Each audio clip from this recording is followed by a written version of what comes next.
Hi, I'm Sasha, and today I'm going to show you step by step how to make your own mermaid tail.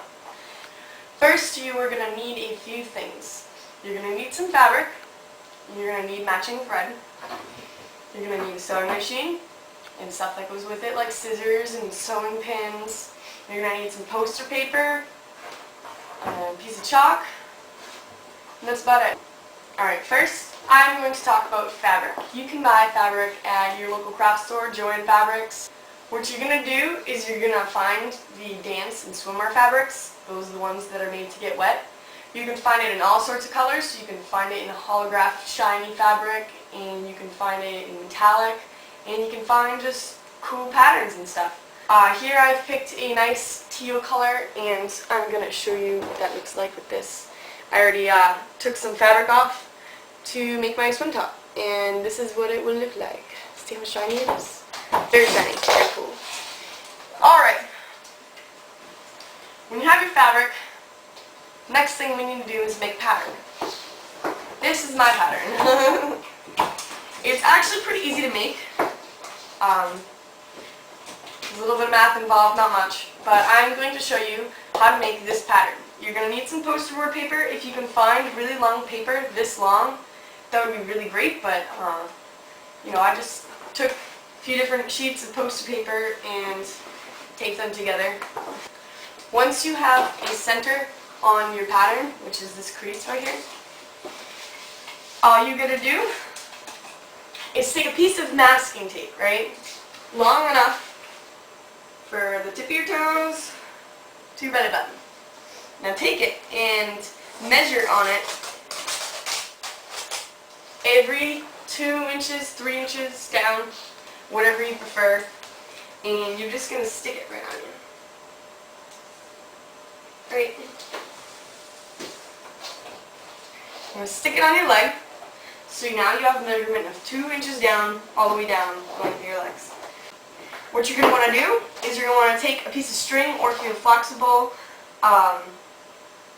measuring tape, every mark, measure all the way around your body at that point. Now, if you think going every 2 inches down is a little too much for you, you can just do 4 inches or 3 inches. Once you have all these measurements all the way down, just take your masking tape and stick it to your tail pattern.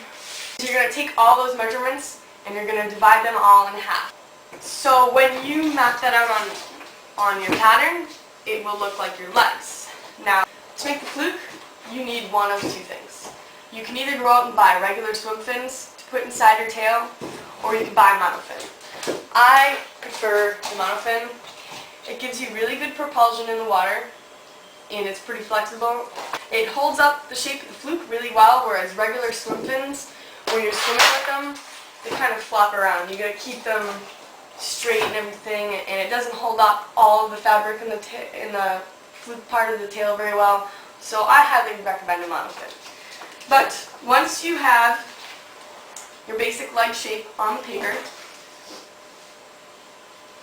you're going to make your fin, or your fluke, which you just kind of go with the contour of your body. What you're going to do is, while you're like this, you're going to tilt your Monofin so that it is on paper, in proportion to where your leg should be.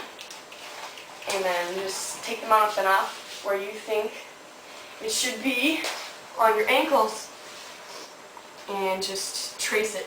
Pretty much just trace it. It doesn't have to be perfect, because the fabric is stretchy and it will conform to your body into the Monofin. I made this specific pattern for my Monofin.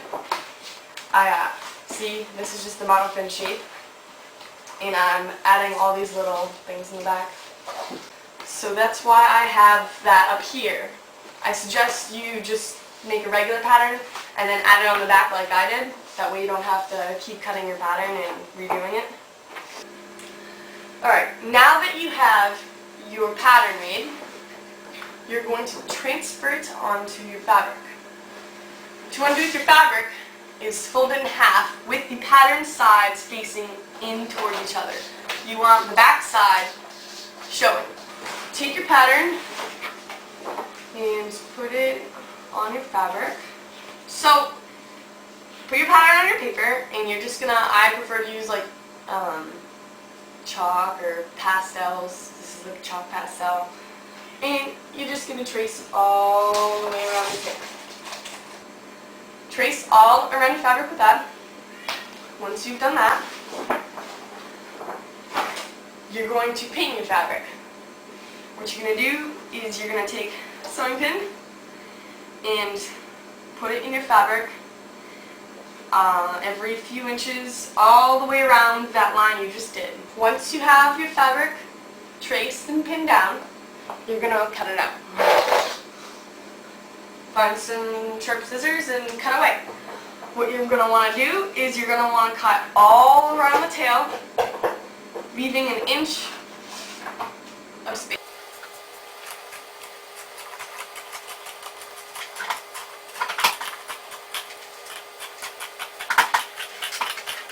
I always like to leave some room at the top here, just in case you made it too short. It's better to have enough material than to not have enough. I always leave a few inches up at the top, just in case.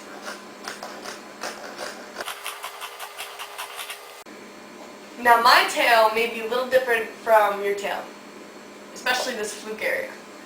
These little, I don't know what you want to call them, spiky things in the bottom of my tail, aren't going to be sewn like the rest of my tail. What I'm going to do is I'm going to sew up to this point right here, and then I'm going to flip my tail regular, and then I'm going to sew this regular, and then cut these out as they are drawn, and then it'll have little wavy things when I'm swimming in the water. But for your tail, I suggest you just follow the line of your monofin and just sew it all like this, like I have a tail. Now we're going to sew it. Okay, now we are going to sew our tail. Now that everything is pinned and cut out, you're going to start, I like to start at the top right and just work my way all the way around the tail.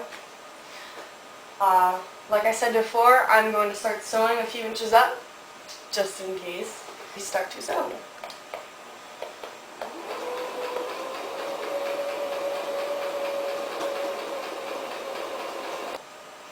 So you're going to take out all your pins, well, from the parts that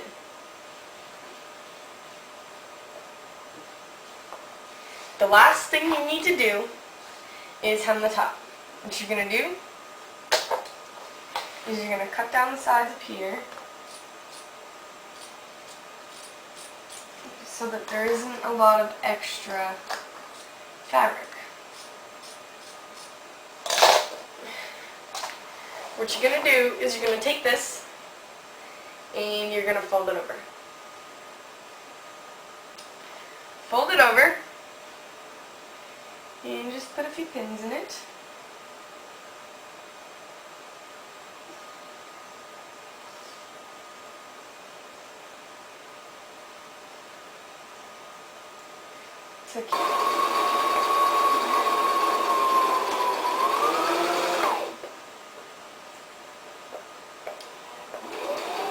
And you're done. Now you can cut off all the excess threads, any extra material. Now that you're all done, pull your mermaid tail inside right, put some fins in it, try it on. I suggest you try it on with fins inside of it before you make any changes, just so that you know exactly what you're working with. But this is the tail.